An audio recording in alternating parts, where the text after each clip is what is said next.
ಇನ್ನು ಮಹಾರಾಷ್ಟ್ರ ಚುನಾವಣೆಯಲ್ಲಿ ಮಹಾಯುತಿಗೆ ಗೆಲುವು, ಅದು ಕೂಡ ಒಂದು ಲ್ಯಾಂಡ್ ಸ್ಲೈಡ್ ಗೆಲುವು ಅಂತ ಹೇಳಬಹುದು. ಭರ್ಜರಿ ಗೆಲುವು. 200ಕ್ಕೂ ಹೆಚ್ಚು ಕ್ಷೇತ್ರಗಳಲ್ಲಿ ಮಹಾಯುತಿ ಮುನ್ನಡೆಯನ್ನ ಸಾಧಿಸಿದೆ. ಕೇವಲ 50 ವಿಧಾನಸಭಾ ಕ್ಷೇತ್ರದಲ್ಲಿ ಎಂವಿ ಮಹಾವಿಕಾಸ್ ಅಘಾಡಿ ಮುನ್ನಡೆಯನ್ನ ಸಾಧಿಸಿದೆ. ಕೇವಲ 50 ಕ್ಷೇತ್ರ ಮಾತ್ರ.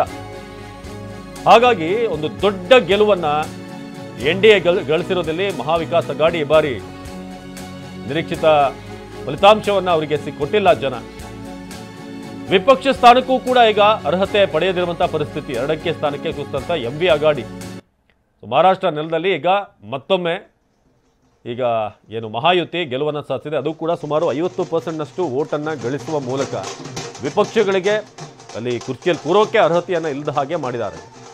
ಸದ್ಯಕ್ಕೆ ನೋಡ್ತಾ ಇದ್ದಾರೆ ದೃಶ್ಯ, ಫಡ್ನವೀಸ್ ಹಾಗೂ ಏಕನಾಥ್ ಶಿಂದೆ ಬಣ ಏನಿದೆ ಇಬ್ಬರು ಕೂಡ ಸೇರಿ, ಅದು ಕೂಡ ಬಹಳಷ್ಟು ಕಡೆ ಶಿವಸೇನೆ ಬಹಳ ಗಟ್ಟಿಯಾಗಿದ್ದಂಥ ಕ್ಷೇತ್ರಗಳು, ಉತ್ತರ ಮಹಾರಾಷ್ಟ್ರ ಇರ್ಬೋದು, ಮುಂಬೈ ಸಿಟಿ ಇರ್ಬೋದು, ಎಲ್ಲ ಕಡೆ ಕೂಡ ನಾವೇ ನಿಜವಾದಂಥ ಶಿವಸೇನೆ ಬಣ. ಏನು ಬಾಳಾ ಠಾಕ್ರೆ ಅವರ ಒಂದು ಆದರ್ಶದಲ್ಲಿ ಹೋಗ್ತಿರುವಂಥವ್ರು ನಾವೇ ಅನ್ನೋದನ್ನು ಏನು ಪ್ರೂವ್ ಮಾಡೋಕೆ ಹೊರಟಿದ್ರು, ಅದನ್ನು ಮತ್ತೊಮ್ಮೆ ಸಾಬೀತು ಮಾಡುವಲ್ಲಿ ಯಶಸ್ವಿ ಆಗಿದ್ದಾರೆ. ಮಹಾರಾಷ್ಟ್ರದಲ್ಲಿ ಮಹಾವಿಕಾಸ್ ಅಘಾಡಿಗೆ ದೊಡ್ಡ ಹೊಡೆತವನ್ನು ಕೊಟ್ಟಿರೋದು ಈ ಬಾರಿ. ವಿಪಕ್ಷ ಸ್ಥಾನಕ್ಕೆ ಬೇಕಾದಂಥ ಸ್ಥಾನಗಳನ್ನು ಕೂಡ ಮಹಾವಿಕಾಸ್ ಅಘಾಡಿ ಗಳಿಸಿಲ್ಲ. ಈಗ ಸಂಭ್ರಮಾಚರಣೆ ನೋಡ್ತಾ ಇದ್ದೀರಾ. ಮಹಾಯುತಿ ಒಂದು ಮಹಾ ಗೆಲುವನ್ನು ಮಹಾರಾಷ್ಟ್ರದಲ್ಲಿ ಪಡೆದಿದೆ.